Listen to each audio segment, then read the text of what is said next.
اللہ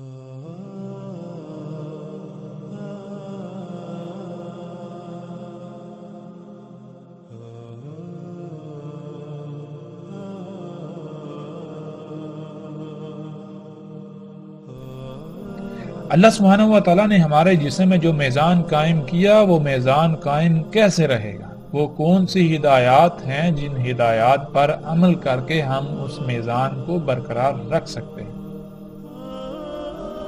اللہ سبحانہ و تعالیٰ نے اس کو بھی بالکل واضح کر دیا۔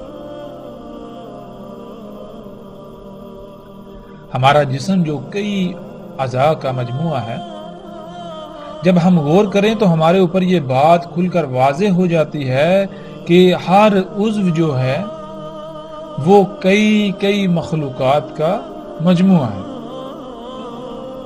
اور اس میں ہر خلق لا تعداد خلیوں سے وجود میں آئی۔ ایک خلیے میں لا تعداد ذرات یعنی ایٹمز ہیں، اور ایک خلیہ اگر ہم اس کی بات کریں تو ایک خلیہ بالکل ایسے ہے جیسے ہماری ایک زمین، یہ ہماری دنیا ہے جس پر ہم رہ رہے ہیں۔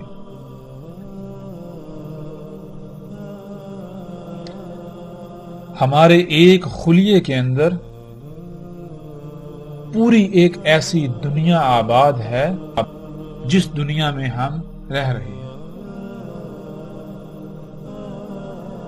ہمارے ایک خلیے کے اندر لا تعداد مخلوقات ہیں، فیکٹریاں، کارخانے، صفائی کا نظام، ٹرانسپورٹ کا نظام، ایک انتہائی عجیب و غریب پیچیدہ ترین نظام ہے، پیچیدہ ترین دنیا ہے، اور اس دنیا کا نظام تب تک ٹھیک سے چلے گا جب تک اس دنیا کو جو اس کی ضروریات ہیں وہ خالق کی ہدایات کے مطابق فراہم کی جائیں گی۔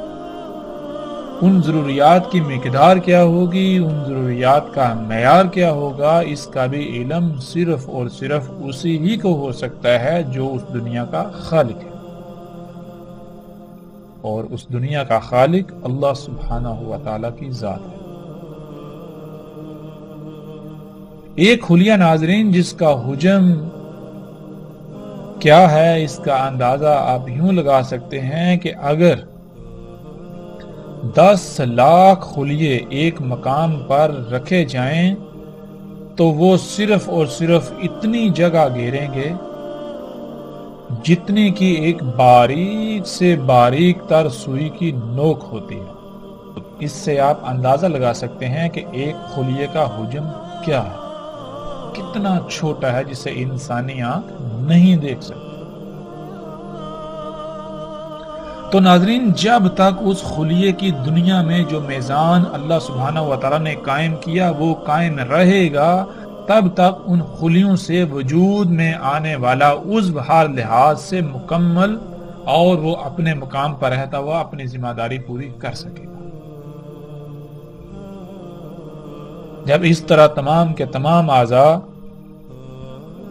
اپنے اپنے مقام پر رہتے ہوئے اپنی بھی ذمہ داری پوری کریں گے تو پورا جسم ٹھیک رہے گا، لیکن اگر کہیں بھی بگاڑ آ گیا، کہیں بھی خسارہ ہوا، کہیں بھی کوئی کمی، کوئی کوتاہی، کوئی لاپرواہی ہوئی، کسی بھی مخلوق نے جسم کے اندر یا جسم کے بعد جو کہ جسم کا حصہ ہے اس نے لاپرواہی کی، تو جسم میں قائم جو میزان ہے اس میں خسارہ ہو جائے گا۔ جس خسارے کو ہم بیماریوں کا نام دیتے ہیں، اور اگر اس خسارے کو دور نہ کیا جائے، اس بگاڑ کو ختم نہ کیا جائے جو کہ فساد کہلائے گا، اس کی اصلاح نہ کی جائے، تو پھر ایک وقت ایسا آئے گا جب یہ جسم اپنی اجل سے دوچار ہو، یعنی ایک آخری تباہی اس پر مسلط ہوگی جو اسے ختم کر دے۔ تو ناظرین، اپنی ہی ذاتوں میں ہم جتنا بھی غور و فکر کرتے جائیں وہ کم ہے، جیسے جیسے غور و فکر کرتے جائیں گے ہمارے اوپر راز کھلتے چلے جائیں گے۔ تو اب تک جو باتیں ہمارے سامنے آئیں وہ یہ ہیں کہ اللہ سبحانہ و تعالیٰ نے ہمارے جسم کو خلق کیا۔ ہمارے جسم کے دو پہلو ہیں، ایک ظاہری، ایک باطنی۔ جو ظاہری ہے وہ بھی دو حصوں میں تقسیم ہے. اس میں ایک حصہ تو وہ ہے یعنی کچھ مخلوقات کچھ اعضاء تو ایسے ہیں جو محکم ہیں، جو فیصلہ کن ہیں، جن کے بارے میں اللہ سبحانہ و تعالیٰ نے ہمیں علم دے دیا کہ ان کا مقصد کیا ہے. جیسے ہاتھ ہیں، ہمیں پتا ہے، ہمیں علم ہے ان کا مقصد کیا ہے. پاؤں ہیں، ان کا علم ہے مقصد کیا ہے. آنکھوں کا مقصد کیا ہے، کانوں کا مقصد کیا ہے. ان کے برعکس کچھ ایسے بھی ہیں جن کا علم اللہ سبحانہ و تعالیٰ نے نہیں دیا کہ ان کا مقصد کیا ہے. اگر علم نہیں دیا تو اس کا مطلب یہ نہیں کہ ان کا کوئی مقصد نہیں ہے، وہ بے فائدہ ہیں، وہ بے مقصد ہیں. ایسا ہرگز نہیں. ان کا بھی کوئی نہ کوئی مقصد ہے. ہمیں اگر علم نہیں دیا تو وہ صرف اور صرف اس لیے نہیں دیا کیونکہ ہمارا ان سے ایسا کوئی تعلق نہیں. ہمارے لیے ان کا علم ہونا ضروری نہیں. اللہ سبحانہ و تعالیٰ نے انہیں جس مقصد کے لیے خلق کیا ان کو خلق کر کے ان کے مقام پر رکھ دیا. جب تک وہ اپنے مقام پر رہتے ہوئے اپنی ذمہ داری ادا کریں گی تو ہمارا جسم ٹھیک رہے گا. اس لیے ہمارا ان کے ساتھ کوئی تعلق نہیں. وہ اپنا کام کر رہے ہیں. پھر دوسری بات، ہمارے جسم کا ایک باطنی حصہ، باطنی پہلو جو کہ پوشیدہ اعضاء ہیں جن کو اللہ سبحانہ تعالیٰ نے ہم سے چھپا کر رکھ دیا. وہ کیا ہے؟ وہ ہمارے جسم میں اللہ کا غیب ہے، جس کا قرآن میں اللہ سبحانہ وتعالیٰ نے بار بار ذکر کیا، جس کے بارے میں اللہ سبحانہ وتعالیٰ نے کہا کہ غیب پر ایمان لاؤ. اب غیب پر ایمان لانا کیا ہے؟ غیب پر ایمان لانا یہی ہے کہ اللہ سبحانہ وتعالیٰ نے ہمارے جسم کے اندر وہ اعضاء جو چھپا کر رکھ دیے ان کو خلق کرنے کا کوئی نہ کوئی مقصد ہے، اور جس مقصد کے لیے انہیں خلق کیا انہیں اس مقصد کو پورا کرنے کے لیے ان کے مقام پر رکھ دیا، ان کی لائن پر لگا دیا. جب تک وہ اپنے مقام پر رہتے ہوئے اپنی لائن کو پورا کریں گے، اس مقصد کو پورا کریں گے تو پورا جسم ٹھیک رہے گا. اگر کہیں بھی کوئی بگاڑ پیدا ہوا تو پھر فساد ہوگا، تباہیاں ہوں گی جن کو ہم بیماریاں کہتے ہیں، اور پھر آخر کار جسم موت کا شکار ہو جائے گا. تو جتنے بھی اعضاء ہمارے پوشیدہ ہیں یہ سارے کا سارا اللہ کا غیب ہے ہمارے جسم میں. یہ ہے ایمان لانا کہ اگر ہماری ان تک رسائی ہو جائے تو ہم ان کے ساتھ کسی قسم کی کوئی چھیڑ چھاڑ نہیں کریں گے، ہم ان کے ساتھ کسی قسم کا کوئی پنگا نہیں لیں گے. کیوں؟ اس لیے کہ اگر ہم نے ان کے ساتھ چھیڑ چھاڑ کی تو نظام درہم برہم ہو جائے گا. ہمارا ان کے ساتھ ایسا کوئی تعلق نہیں کہ ہم ان کے ساتھ چھیڑ چھاڑ کریں. یہ ہے غیب پر ایمان لانا. پھر مزید اگر ہم غور و فکر کریں ناظرین، اگر جسم سے خون نکال لیا جائے تو کیا ہوگا؟ جسم کانپ اٹھے گا. جسم سے جو اللہ تعالیٰ نے جو غیب جو رکھا، جو آزاد چھپا کر رکھ دیے، جو اللہ تعالیٰ کا غیب ہے ہمارے جسم میں، اگر اس میں سے کوئی بھی چیز نکال لی جائے گی تو کیا ہوگا؟ اس عضو کی، اس شے کی ذمہ داری کی نوعیت کے اعتبار سے جسم کا نقصان ہو. یہ تھا اس سوال کا جواب کہ جو اللہ سبحانہ و تعالیٰ نے کہا کہ نہیں خلق کیا ہم نے آسمانوں کو اور زمینوں کو اور جو کچھ ان کے درمیان ہے مگر حق کے ساتھ. حق کے ساتھ خلق کرنا کیا ہے؟ اللہ سبحانہ تعالیٰ نے کہا کہ اپنی ہی ذاتوں میں غور و فکر کرو. تو جب ہم نے اپنی ہی ذاتوں میں غور و فکر کیا تو ہمارے سامنے بہت ساری باتیں آئیں. جو چیزیں، جو باتیں، جو سبق ہمارے سامنے آیا تو اللہ سبحانہ و تعالیٰ کہتے ہیں بالکل یہی مثال، بالکل اسی طرح خلق کیا ہم نے آسمانوں کو، زمینوں کو اور جو کچھ بھی ان کے درمیان ہے. اور ہم نے خلق کی اجل مسمى. اجل مسمى کیا ہے؟ اس کا بھی بالکل واضح ہو چکا کہ ہم نے یہ سب کچھ خلق کیا ہے تو ایسا نہیں ہے کہ اگر ان میں چھیڑ چھاڑ کی جائے گی تو یہ ویسی کی ویسی رہیں گی. نہیں، اگر ان میں چھیڑ چھاڑ کی جائے گی، اگر ان کو ان کے مقام سے ہٹایا جائے گا تو پھر کیا ہوگا؟ پھر ان میں خرابیاں ہوں گی. پھر آخرکار ایک ایسا وقت آئے گا جب یہ تباہی سے دوچار ہو جائے گی. یہ ہے اجل مسمى.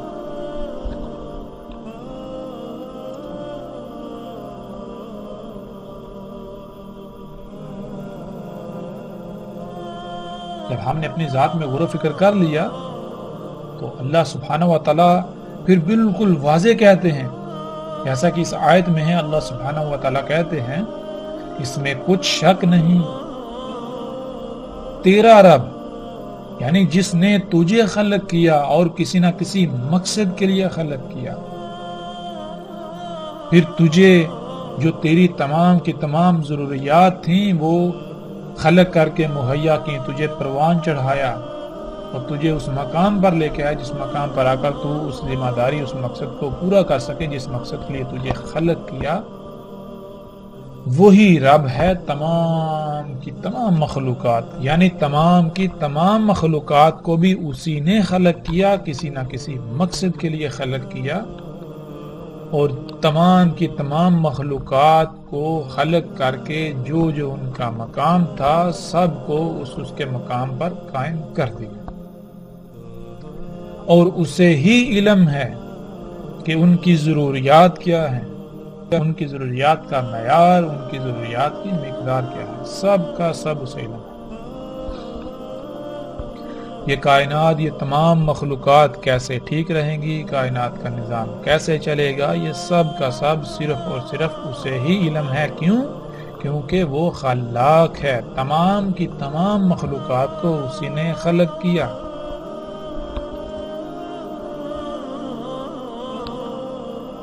تو یہ تھا ناظرین حق کے ساتھ خلق کرنے کا جواب۔ اس جسم پر اللہ سبحانہ و تعالیٰ نے ہمیں اختیار دیا ہے، جسم کی تمام مخلوقات ہماری محتاج ہیں، ہم چاہیں تو جسم کو حلال طیب فراہم کریں، خالق کی ہدایات کے مطابق ان کی ضروریات مہیا کریں، اور اگر ہم چاہیں تو خالق کی ہدایات کو یکسر نظر انداز کرتے ہوئے اپنی مرضی کے مطابق اس جسم میں جو جی میں آئے انڈے لیں اور جسم میں تمام مخلوقات کے حقوق کو غصب کریں۔ بالکل یہی مثال اس دنیا کی ہے، آسمانوں کی ہے، زمین کی ہے، ان کے درمیان جتنی بھی مخلوقات ہیں ان کی ہیں۔ جیسے اس جسم میں تمام کی تمام مخلوقات ہماری محتاج ہیں، اس جسم پر اللہ سبحانہ و تعالیٰ نے ہمیں اختیار دیا، بالکل اسی طرح اس زمین کی، اس آسمان کی، آسمان اور زمین کے درمیان جتنی بھی مخلوقات ہیں یہ تمام کی تمام ہماری محتاج ہیں، ان کا اختیار اللہ سبحانہ و تعالیٰ نے انسان کو دیا۔ اور اللہ سبحانہ و تعالیٰ نے بالکل واضح کر دیا کہ اگر تم صرف اور صرف میری ہی غلامی کرو گے تو کائنات کا نظام بالکل ٹھیک رہے گا، کائنات میں کوئی فساد نہیں ہوگا، کوئی بھی خرابی نہیں ہوگی، اور اگر تم نے اس کائنات میں میری ہدایات کے خلاف عمل کیا تو اس کائنات میں ہر سطح پر قائم میزان میں خسارہ ہو جائے گا، جس سے پھر خرابیاں ہوں گی، پھر تباہیاں آئیں گی، پھر وہ اجل جو اللہ نے خلق کی وہ آ جائے گی، یعنی ایک آخری بڑی تباہی جو تمہیں اپنی لپیٹ میں لے لے گی۔ یہی وہ دجال تھا جس سے تمام کے تمام نبیوں نے ڈرایا، تمام کے تمام نبیوں نے ممکنہ پیش آنے والے خطرے سے متنبہ کیا، تمام کے تمام نبیوں نے، رسولوں نے یہی دعوت دی اپنی قوم کو، اپنی امت کو، کہ اللہ سبحانہ و تعالیٰ نے آسمانوں، زمینوں اور جو کچھ بھی ان کے درمیان ہے سب کا سب حق کے ساتھ خلق کیا، اس لیے صرف اور صرف اللہ ہی کی غلامی کرو۔ دیکھو اگر تم اللہ کی غلامی نہیں کرو گے تو جو تم اعمال کرو گے ان اعمال کا جس حد تک، جس سطح تک اثر ہوگا اس حد تک پھر رد عمل آئے گا۔ اسی رد عمل سے تمام کے تمام انبیاء نے ڈرایا، متنبہ کیا، لیکن کیا وہ قومیں ڈریں؟ لیکن کیا ان قوموں نے اپنے ان اعمال کو ترک کر دیا؟ کیا وہ اللہ کے غلام بن گئے؟ تو جب ہم قرآن سے اس کا سوال کریں تو اللہ سبحانہ و تعالیٰ بالکل واضح کر دیتے ہیں کہ ایسا ہرگز نہیں ہو. انہوں نے اس دعوت کو تسلیم نہ کیا تو پھر ان کا انجام کیا ہوا؟ اللہ سبحانہ و تعالیٰ نے قرآن میں یہ بھی بالکل واضح کر دیا. تو ناظرین، یہاں تک جو ہم نے غور و فکر کیا اور جو بات ہمارے سامنے آئی وہ یہ کہ رسول اللہ صلی اللہ علیہ وسلم نے جو دعوت دی، جو پیغام دیا، جس ممکنہ پیش آنے والے خطرے سے متنبہ کیا اور جس سے باقی تمام کے تمام انبیاء نے متنبہ کیا، وہ کیا تھا؟ وہ دعوت کیا تھی؟ وہ دعوت یہی تھی کہ تمہارا رب اللہ ہے، اللہ ہی کو اپنا رب بناؤ، صرف اور صرف اللہ ہی کی غلامی کرو. اللہ سبحانہ و تعالیٰ نے اس کائنات میں میزان قائم کر دیا، اس میزان میں خسارہ مت کرو. اگر اس میزان میں خسارہ کرو گے تو جان لو اللہ سبحانہ و تعالیٰ نے اجل بھی خلق کی. تو پھر کیا ہوگا؟ وہ اجل آ جائے. جب وہ نہ مانے، جب وہ باز نہ آئے، اپنی اس روش کو ترک نہ کیا، انبیاء اور رسولوں کی دعوت پر لبیک نہ کہا، ایمان نہ لائے، تو پھر ان کا انجام کیا ہوا؟ وہ پیچھے ہم پر واضح ہو چکا، اور مزید ہم جیسے جیسے آگے بڑھیں گے تو ہر بات، ہر شے بالکل کھل کر واضح ہو جائے گی.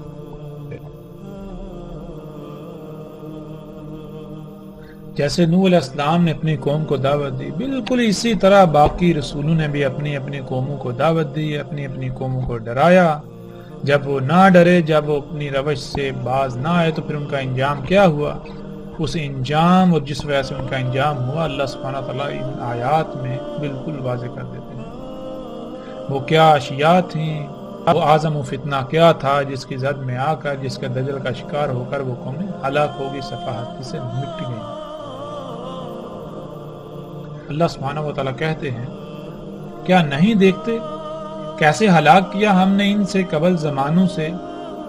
اختیار، حکومت، مضبوطی، قوت دی تھی انہیں زمین میں جو بالکل نہیں دیا گیا اختیار، حکومت، مضبوطی وغیرہ تم کو، اور بھیجا ہم نے ان پر بلندی سے لگاتار میں، اور کر دیا ہم نے نہروں کو جاری ان کے تحتوں سے، پس ہلاک کیا ہم نے ان کے ذنوب کے سبب، یعنی ان کے اپنے ہی اعمال کے سبب، یعنی ان کے اپنے ہی اعمال کے سبب آسمان سے لگاتار می برسا اور نیچے ان کے پاؤں تلے سے نہریں جاری ہو گئی. اور ہم نے اپنے قانون سے ان کے بعد زمانے کو دوسرے کر دیا. اس آیت میں اللہ سبحانہ وتعالیٰ بالکل واضح کہتے ہیں، اللہ سبحانہ وتعالیٰ کہتے ہیں کہ قوم نوح سمیت جتنی بھی قومیں پہلے گزری ہیں، جو مکن یعنی زمین پر اختیار انہیں دیا گیا تھا، جو اسباب و وسائل ان کے پاس تھے، وہ آج ہمارے پاس یعنی آج موجودہ انسانوں کے پاس نہیں ہیں. حالانکہ آج موجودہ انسان بڑے بڑے دعوے کرتے ہیں کہ آج انسان چاند پر اور مریخ پر پہنچ چکا، جدید ترین ٹیکنالوجی حاصل ہو گئی، اب ہمیں کوئی زوال نہیں. بہرحال آج جو کچھ بھی انسان کے پاس ہے، اللہ سبحانہ وتعالیٰ کہہ رہے ہیں کہ قوم نوح یا ان کے علاوہ جتنی بھی قومیں پہلے گزر چکی، ان کے پاس تم سے کئی گنا بڑھ کر تھا. اس کے باوجود ان کا انجام کیا ہوا؟ اللہ سبحانہ وتعالیٰ نے وہ بالکل ہمارے سامنے کھول کر رکھ دیا. پھر اس آیت میں اللہ سبحانہ وتعالیٰ کہتے ہیں تحقیق یعنی ثابت شدہ ایسا ہو چکا، یہ طریقہ جو کچھ تم کر چکے ہو یہ تم سے پہلے ہو چکا، پس سیر کرو زمین میں، پس دیکھو کیسا تھا انجام ان کا جنہوں نے تکذیب کی. یعنی جن کے اوپر یہ واضح کر دیا کہ اللہ سبحانہ وتعالیٰ نے آسمانوں، زمینوں، جو کچھ بھی ان کے درمیان ہے سب کچھ حق کے ساتھ خلق کیا، تو اللہ کے علاوہ کسی کی غلامی مت کرو، اللہ کے علاوہ رائی برابر بھی عمل مت کرو اس کائنات میں، ورنہ اللہ نے جو اجل خلق کی وہ آ جائے گی. تو انہوں نے کیا کیا؟ انہوں نے اس کی تکذیب کر دی، انہوں نے یہ نہ مانا اور اپنے ان مفسد اعمال کو جاری رکھا. تو پھر ان کا انجام کیا ہوا؟ پھر اسی طرح اللہ سبحانہ تعالیٰ آج موجودہ انسانوں کو کہتے ہیں کیا دیکھنا چاہ رہے ہیں مگر یہ کہ ان کے کرتوتوں، ان کے اعمال کے سبب آئیں ملائکہ یا آ جائے امر ان کے رب کا. بالکل اسی طرح کے کرتوت کیے انہوں نے جو ان سے پہلے تھے. اور نہیں ظلم کرتا انہیں اللہ، اور لیکن خود ہی تھے ظلم کرنے والے۔ پھر آگے اللہ سبحانہ وتعالیٰ کہتے ہیں اور کیسے ہلاک کیا ہم نے ان سے پہلوں کو زمانوں سے، ان کے سب سے بہتر تھے، احسن تھے اساس اور ریا۔ اساسن کسے کہتے ہیں؟ اساسن کہتے ہیں وہ تمام کا تمام مال و متاع، اشیاء، ایجادات، جو کچھ بھی انسان نے بنایا، جو کچھ بھی انسان نے آج تک حاصل کیا یا اس وقت تک جو کچھ انسان نے بنایا، جسے اردو میں اثاثے کہتے ہیں۔ اور ریا کہتے ہیں جو عام انسانی آنکھ سے نہ دیکھا جا سکے، وہ کچھ دیکھنے والے آلات، یعنی ایسے آلات جن کی مدد سے وہ اللہ کے غیب کی اشیاء، اللہ کے غیب کی مخلوقات، کائنات کی وسطوں کو براہ راست دیکھنے کی صلاحیت رکھتے تھے۔ یعنی اس آیت میں اللہ سبحانہ تعالیٰ بالکل واضح کہہ رہے ہیں کہ وہ جو پہلی قومیں گزر چکی، جن کو ہم نے ہلاک کیا، جو ہلاک ہوئیں اپنے ہی اعمال، اپنے ہی کرتوتوں کے سبب، وہ ان کے پاس جو کچھ انہوں نے بنایا ہوا تھا، جو کچھ انہوں نے ایجاد کیا ہوا تھا، جو کچھ انہوں نے بنایا ہوا تھا، وہ سب سے بہتر تھا۔ اور ان کے پاس جو دیکھنے کے آلات تھے وہ بھی تم سے بہتر تھے، وہ بھی سب سے بہتر تھے۔ پھر آج ہم دیکھیں کہ ایسی کون سی ایجادات ہیں، وہ کون سے اثاثے ہیں جو آج انسان اکٹھے کر چکا ہے، جو انسان آج بنا چکا ہے، اور پھر وہ کون سے ایسے آلات ہیں جن سے انسان کے پاس دیکھنے کی ایسی صلاحیتیں آ گئیں جو صلاحیت عام انسانی آنکھ سے دیکھنے کی نہیں ہے۔ اور جب ہم غور کرتے ہیں تو آج ہماری آنکھوں کے سامنے انسان کے خلق کردہ وہ تمام کے تمام اثاثے اور وہ تمام کے تمام دیکھنے کے آلات سامنے آ جاتے ہیں، اور وہ آج سب کے سب موجود ہیں۔